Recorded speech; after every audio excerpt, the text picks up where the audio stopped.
Affectionne particulièrement, c'est on va dire que quand j'ai fait ce film, j'étais vraiment très il a vraiment fallu que j'aille le chercher très au fond de moi, celui-là. Déjà, la première chose que je dirais, hein, là pour le coup en termes de réalisation, c'est vraiment la chose qu'aucun réalisateur ou aucun caméraman ne fait, c'est-à-dire montrer une image où on le voit. Voilà. C'est là, je dirais en grammaire ou en langage cinématographique ou filmique,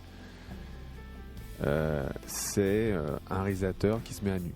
Voilà. Donc c'est le numéro 34. En plus pour le message, pour la profondeur de ce qui est dit. C'est vraiment on accepte de se mettre à nu. Voilà. C'est vraiment ce que ça veut dire. Parce que ça, dans un montage classique, on l'enlève.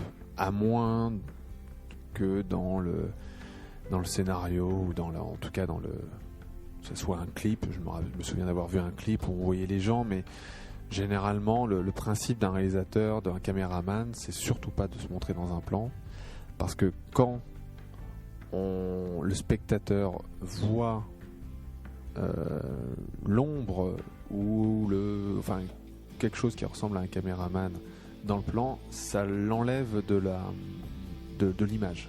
Donc tout le principe, c'est qu'il soit immergé dans le film, dans le scénario, dans l'intrigue. Il faut surtout pas le sortir de ça.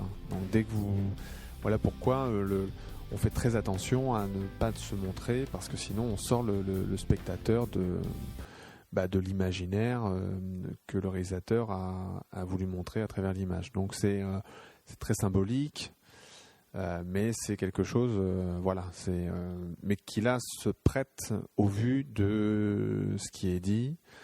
Et là, c'est une balade que je faisais et je me suis regardé tout simplement j'ai tout simplement regardé mon reflet dans l'eau et prise de conscience, vraiment un cas classique de ce qu'on pouvait parler dans le Seconds of Eternity, de ce qu'est la méditation. Un cas classique de méditation où on se balade, on observe, et puis tout d'un coup, prise de conscience. Ah, mais à une certaine époque, l'eau était le seul moyen pour nous de regarder, pour nous montrer que nous sommes différents. Et à l'inverse peut-être des animaux, nous avons besoin de comprendre pourquoi nous sommes différents.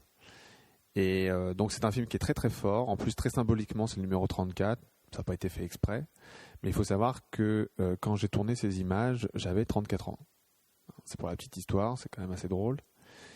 Et là, je mettrai un accent sur la musique qui est très belle, c'est le genre de musique où il y a l'image, la musique, le message, enfin tout est réuni. Puis en plus c'est marqué l'eau réunie. Tout y est et c'est avec et puis surtout en tant que réalisateur de se mettre vraiment à nu et puis de montrer vraiment je dirais toute son honnêteté par rapport au sujet et c'est ce que l'eau invite à faire. C'est bien pour ça qu'il y a très peu de réalisateurs qui tentent ce pari de montrer de l'eau, puisque généralement quand on fait un film sur l'eau, on fait un film sur les animaux qui vivent dans l'eau ou sur la pollution de l'eau ou sur les gens qui travaillent ou qui exploitent ou qui vivent au bord de l'eau, mais jamais, au grand jamais malheureusement, mais ça va venir j'imagine. Je n'ai vu de film sur l'eau comme j'ai pu le faire. J'en connais un, mais je suppose que si je l'ai fait, peut-être que quelques-uns que je ne connais absolument pas et qui, à un moment donné, on va se croiser, ça c'est indéniable, ça va se faire de plus en plus. Voilà. Donc là, oui, l'image du miroir, une image fondamentale en physique. Distinction entre la droite et la gauche, dimension topologique de Fab de 4. Nous avons une science extrêmement très forte topologique là derrière. Narcisse qui se regarde, qui contemple son reflet. Donc on voit que là, Monsieur Forger tape très fort avec cette notion justement assez intéressante de réunion, c'est-à-dire que on fait un avec l'image qu'on voit. Comme il a dit, c'est un interdit. On n'a pas le droit de faire ça.